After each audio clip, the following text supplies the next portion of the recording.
শিবিরের বিরুদ্ধে একটা মিথ্যা অপবাদ দিতে দিতে এখন একটা নেগেটিভ দাঁড় করাই ফেলাইছে।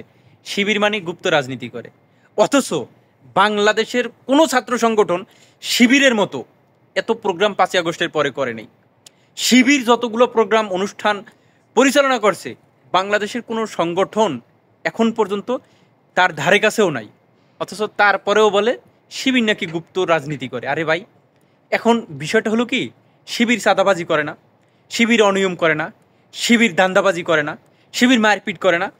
এই যে মারপিট করে না, ধান্দাবাজি করে না, শিবির তার মতো করে রাজনীতি করতেছে, কোনো বিশৃঙ্খলা হয় না শিবিরের ভিতরে, পদ পদবি নিয়ে কোনো ঝামেলা নাই, ছাত্রলীগ সেখানে ঢুকতে পারে না। এই কারণে শিবিরের বিরুদ্ধে তো কোনো একটা অভিযোগ দেওয়া লাগবে, কোনো একটা নেগেটিভ তো তার বিরুদ্ধে দাঁড় করানো লাগবে। এই জন্য না পারি এখন বলে শিবির নাকি গুপ্ত রাজনীতি করে। আচ্ছা, শিবিরের প্রোগ্রাম হয়, শিবিরের সমাবেশ হয়, শিবির এত সুন্দরভাবে সংগঠন পরিচালনা করার পরেও যারা বলতেছেন শিবির গুপ্ত রাজনীতি করে, আচ্ছা শিবির কোনভাবে রাজনীতি করলে আপনার মনে হবে যে শিবির উন্মুক্তভাবে রাজনীতি করতেছে?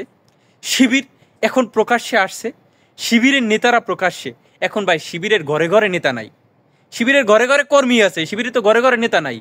বাংলাদেশে গত 17 বছর দেখছি ঘরে ঘরে ছাত্রলীগ নেতা ছিল, এখন আবার বাংলাদেশে দেখতেছি ঘরে ঘরে অমুক দলের নেতা তমুক দলের নেতা।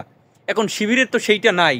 শিবিরের যদি 50 জন কর্মী থাকে, সেখানে একজন নেতা নাই, নেতা নাই। এখন এইটা তো শিবিরের সমস্যা না, শিবির নেতা ছাড়াও চলে। এখন আপনাদের দল নেতা ছাড়া চলে না, এটা আপনাদের সমস্যা। আপনাদের দলে নেতা লাগবেই, 5 জন কর্মী থাকলেও সেখানে নেতা দরকার আছে। এই প্রবলেম আপনাদের। এখন এখন আপনারা শিবিরের বিরুদ্ধে কোনো অভিযোগ দায়ের করতে না পারে আপনারা বলতেছেন শিবির গুপ্ত রাজনীতি করে। ব্যাপারটা খুব হাস্যকর না ভাই?